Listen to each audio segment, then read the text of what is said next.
आप देख रहे हैं न्यूज नाउ 24/7। ताज़ा खबरों के लिए हमारे साथ बने रहें।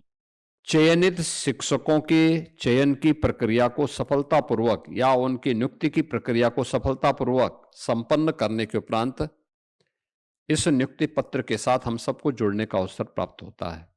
हम लोगों ने 7वीं 8वीं अर्थव्यवस्था से आज उत्तर प्रदेश की इस यात्रा को शानदार तरीके से आगे बढ़ाते हुए देश की नंबर 2 की अर्थव्यवस्था बनने में सफलता प्राप्त की। हर एक क्षेत्र में आज उत्तर प्रदेश अग्रणी स्थानों में आता है। 17 के पहले जो प्रदेश बॉटम 5 में था, आज वो प्रदेश देश के अंदर ज्यादातर स्कीम में नंबर 1 पर है, और जहां पर नंबर 1 पर नहीं, वहां टॉप 3 में उत्तर प्रदेश को कोई नहीं हटा सकता। मुख्यमंत्री योगी आदित्यनाथ ने रविवार को लोक भवन में राजकीय औद्योगिक प्रशिक्षण संस्थान में चयनित 1510 अनुदेशकों को नियुक्ति पत्र प्रदान किया।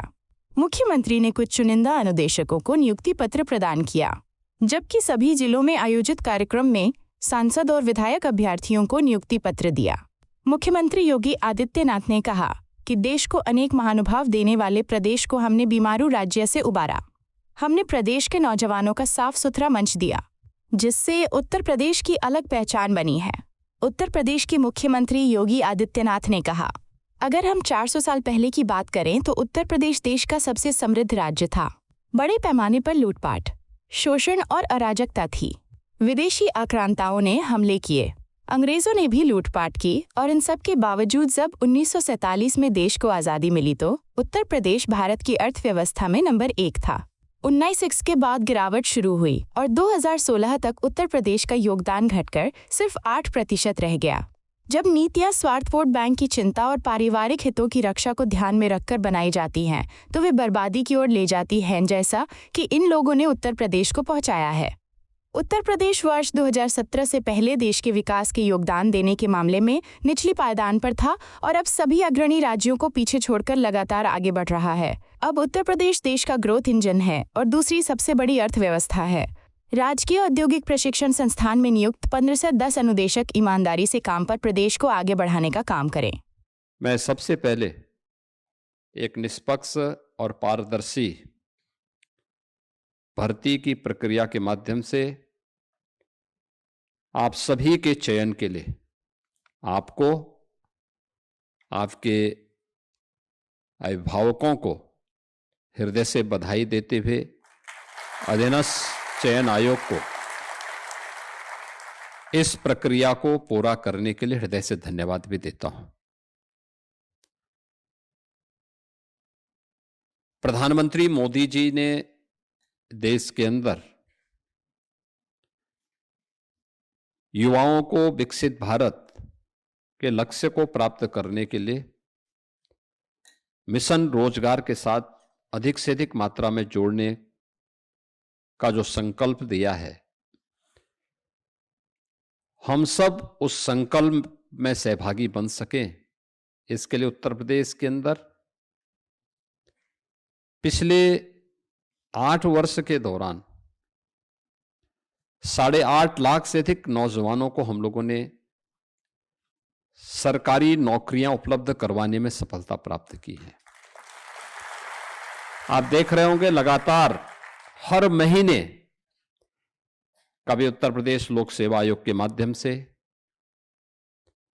कभी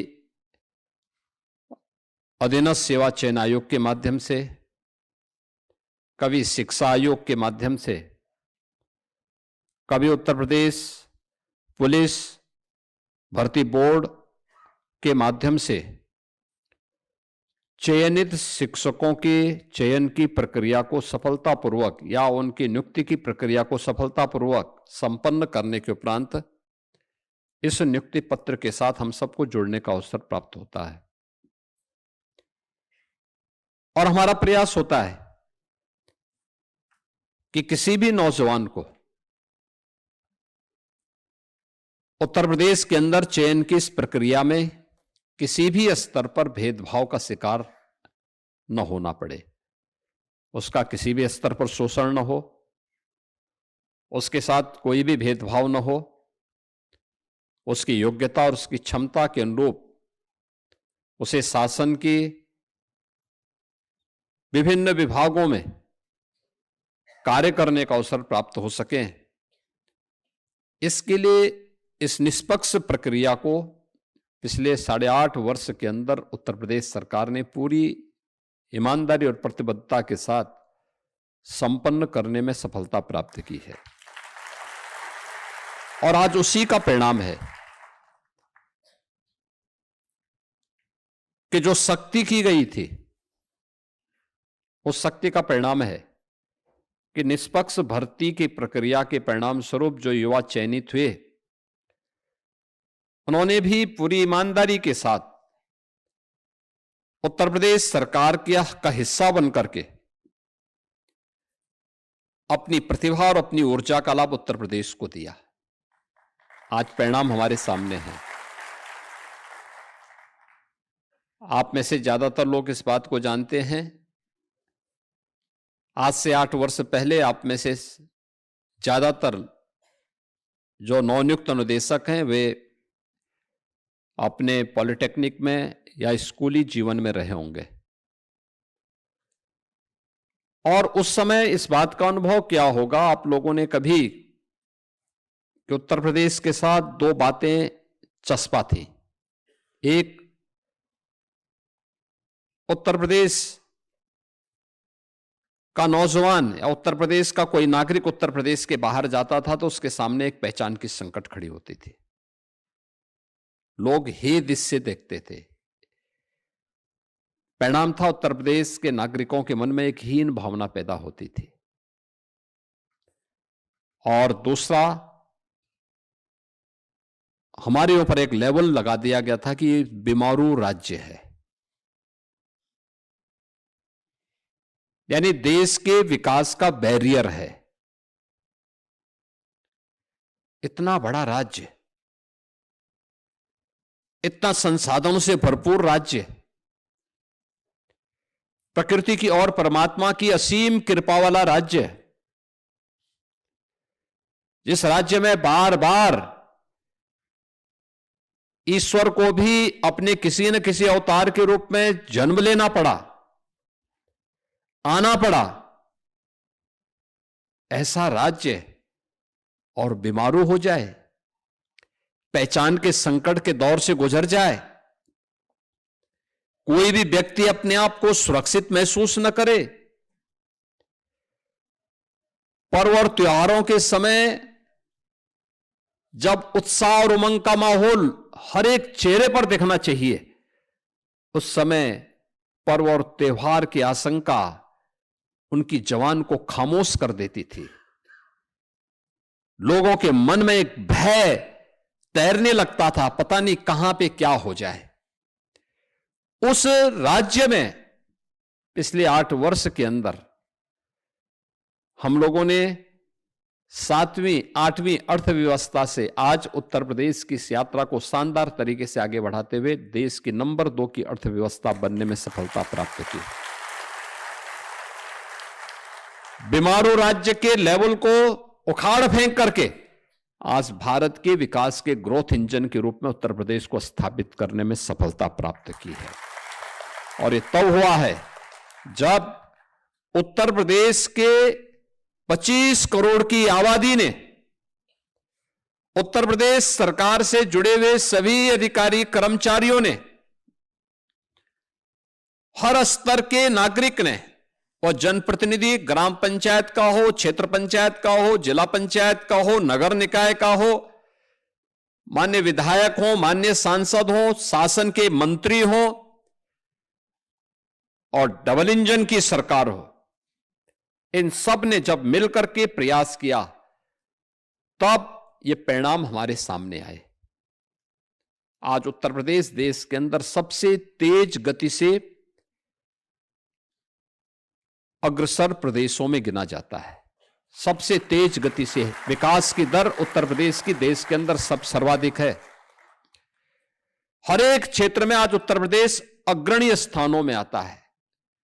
17 के पहले जो प्रदेश बॉटम 5 में था, आज वो प्रदेश देश के अंदर ज्यादातर स्कीम में नंबर 1 पर है, और जहां पर नंबर 1 पर नहीं, वहां टॉप 3 में उत्तर प्रदेश को कोई नहीं हटा सकता। वहां पे उत्तर प्रदेश ने यह अपनी गति को इस रूप में प्रगति की तरफ आगे बढ़ाने में सफलता प्राप्त की। और ये तब जब हम लोगों ने उत्तर प्रदेश के नौजवानों के लिए एक बहुत साफ सुथरा मंच दिया। आप में से जितने भी 1510 अनुदेशक चयनित हुए हैं, किसी को भी कहीं से सिफारिश कराने की नौबत नहीं आई होगी। किसी को पता ही भी नहीं रहा होगा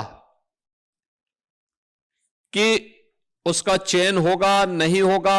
जिसने तैयारी की होगी उसका चयन हुआ है, जिसने नहीं की होगी तैयारी करेगा, फिर आने वाले समय में होगा। एक विश्वास मन में होना चाहिए, और ऐसा नहीं कि अब उत्तर प्रदेश के अंदर केवल सरकारी नौकरी के भरोसे ही लोग काम करें। अब तो नौकरियों की एक पूरी बौछार हो रही है। प्रदेश के अंदर कानून व्यवस्था का जो माहौल पैदा किया गया, सुरक्षा का एक बेहतरीन माहौल पैदा किया, दंगा मुक्त, गुंडागिर्दी से मुक्त, माफिया मुक्त राज्य की अवधारणा ने उत्तर प्रदेश में बड़े बड़े निवेश को आमंत्रित किया। और इसका सर्वाधिक लाभ अगर किसी को प्राप्त हुआ है तो व्यावसायिक शिक्षा, कौशल विकास और उद्यमिता से जुड़े हुए नौजवानों को हुआ है। पिछले 8 वर्ष में 60 लाख से अधिक ऐसे लोगों को उत्तर प्रदेश के अंदर नौकरी मिली है, जिसमें से 14 लाख नौजवान वे हैं जिन्होंने उत्तर प्रदेश कौशल विकास मिशन के माध्यम से ट्रेनिंग ली और किसी न किसी उद्योग और उद्यम में वह आज समायोजित हुआ है। अभी पिछले दिनों मुझे व्यावसायिक शिक्षा कौशल विकास के इस कार्यक्रम के साथ लखनऊ में ही एक कार्यक्रम के साथ जुड़ने का अवसर प्राप्त हुआ था, और मैं उस दिन देख रहा था जिन नौजवानों का चयन हुआ था वहां, वे नौजवान वो थे जो,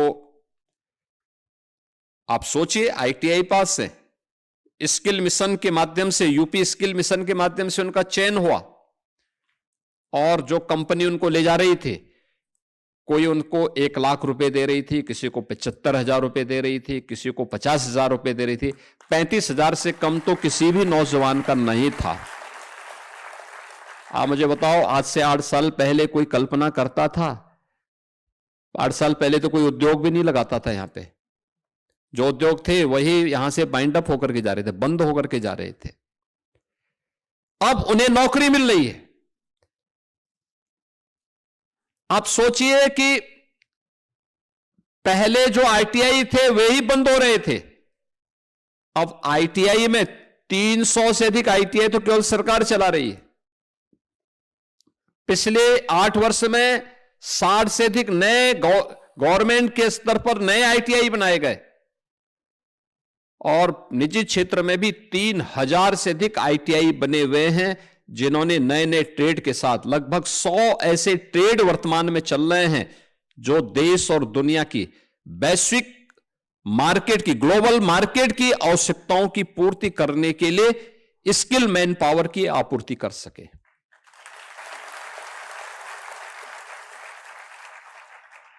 अगर हमारे यहां इलेक्ट्रीशियन और प्लम्बरिंग का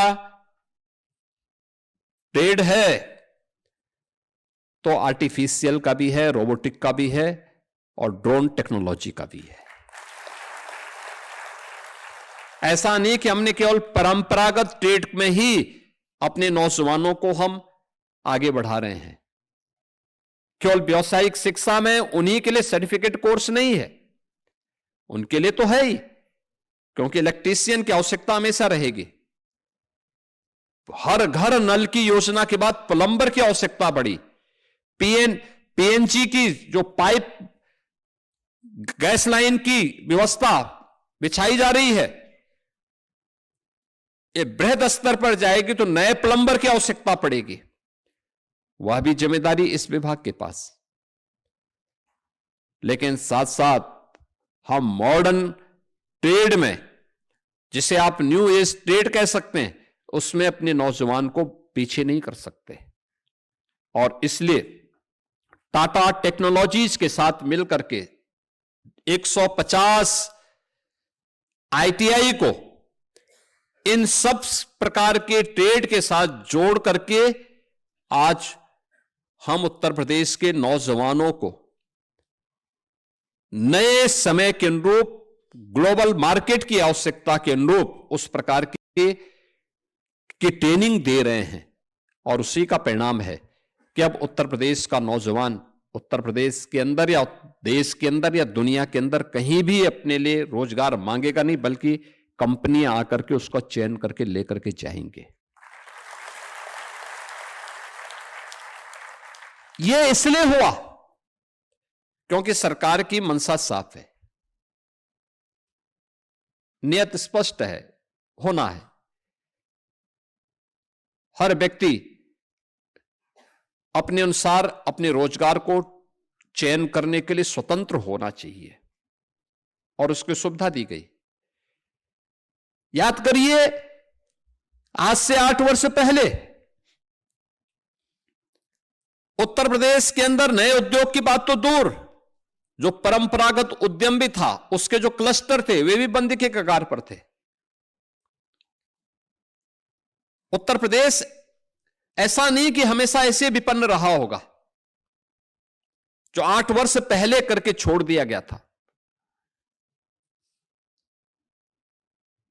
उत्तर प्रदेश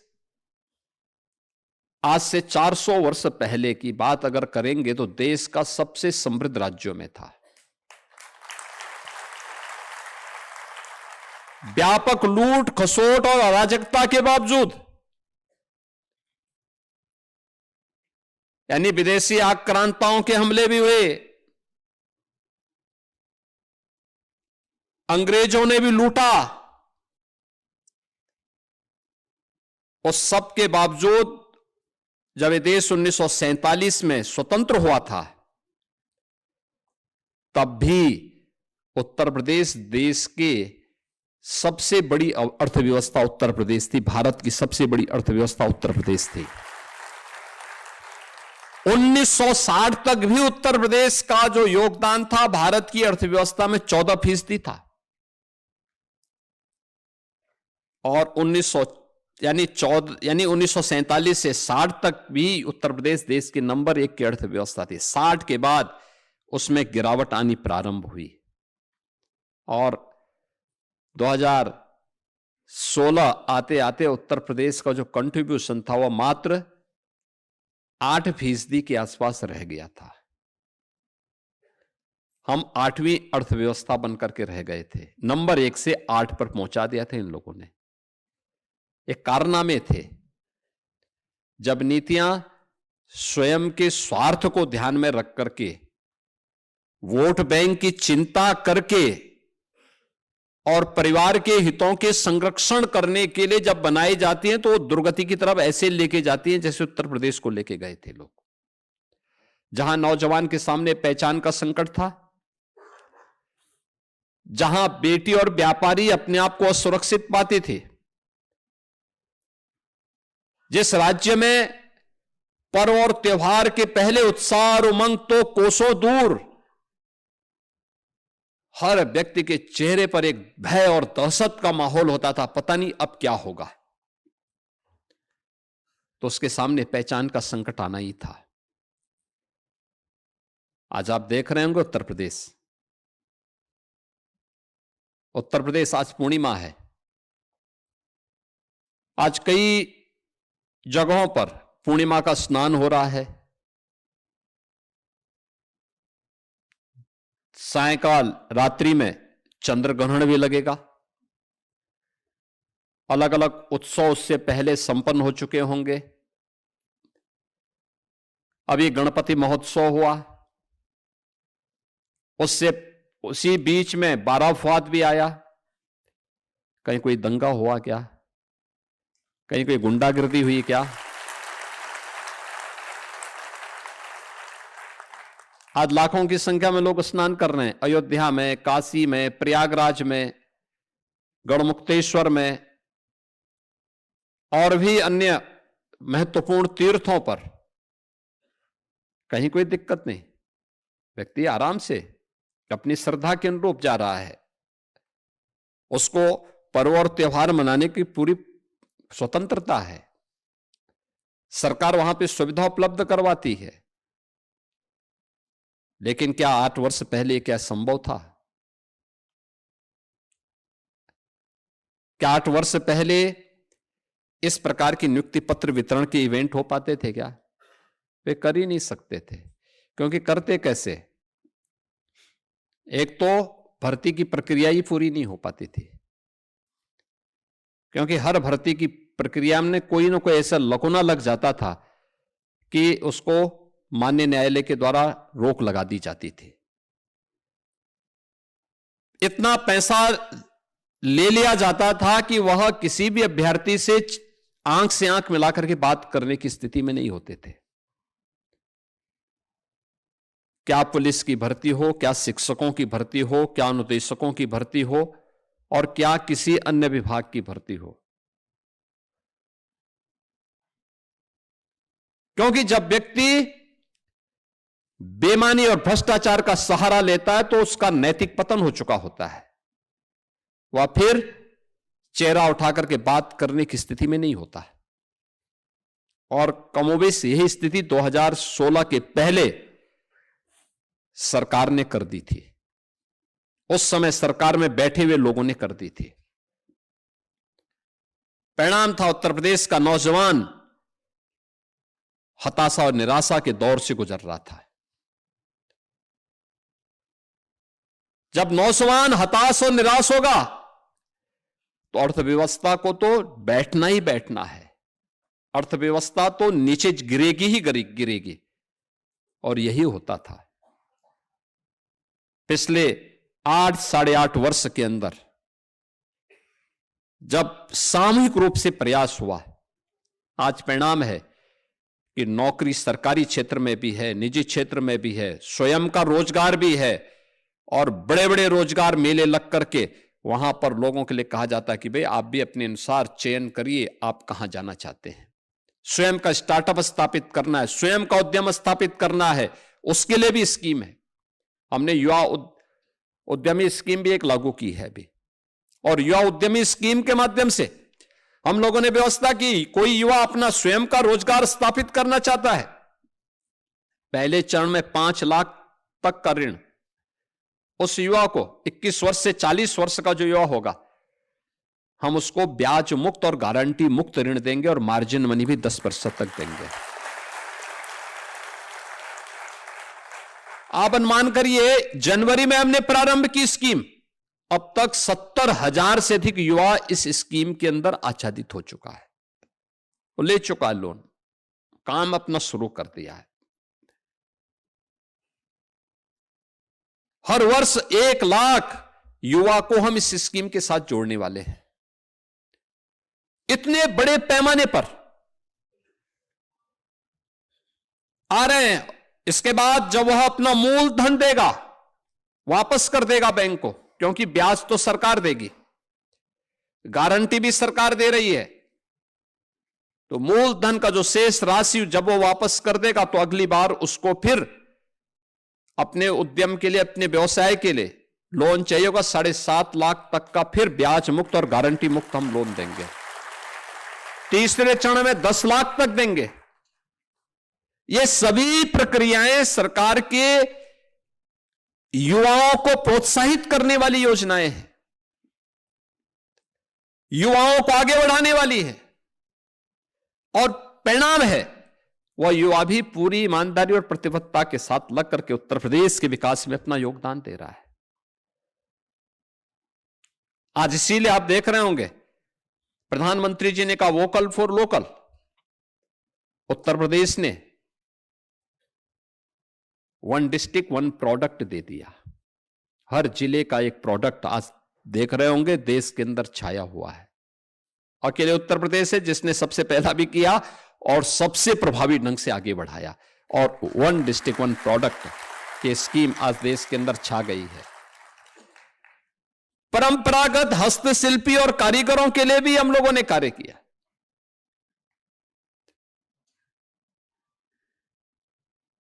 हस्तशिल्पी और कारीगर, यह किसी भी व्यवस्था की जान होती है, इसके बगैर सिस्टम नहीं चल सकता जी। राष्ट्रपिता महात्मा गांधी ने जिस व्यवस्था को ग्राम स्वराज के बारे में उन्होंने बात की थी, ग्राम स्वराज, आत्मनिर्भर ग्राम पंचायत, आत्मनिर्भर नगर निकाय। अगर ग्राम पंचायत आत्मनिर्भर बन जाए, नगर निकाय आत्मनिर्भर हो जाए, तो प्रदेश को आत्मनिर्भर होने से कोई नहीं रोक सकता और देश को भी आत्मनिर्भर होने से कोई नहीं रोक सकता। कोई नहीं रोक सकता। याद रखना, आत्मनिर्भर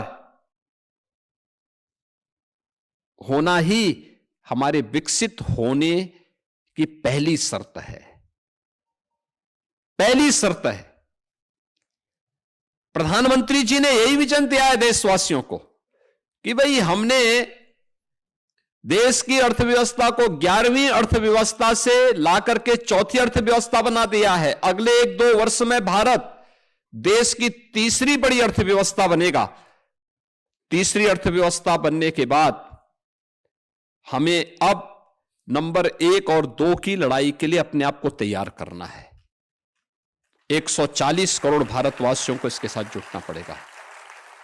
140 करोड़ भारतवासी सामूहिक प्रयास करेंगे, परिणाम आएगा, अवश्य आएगा।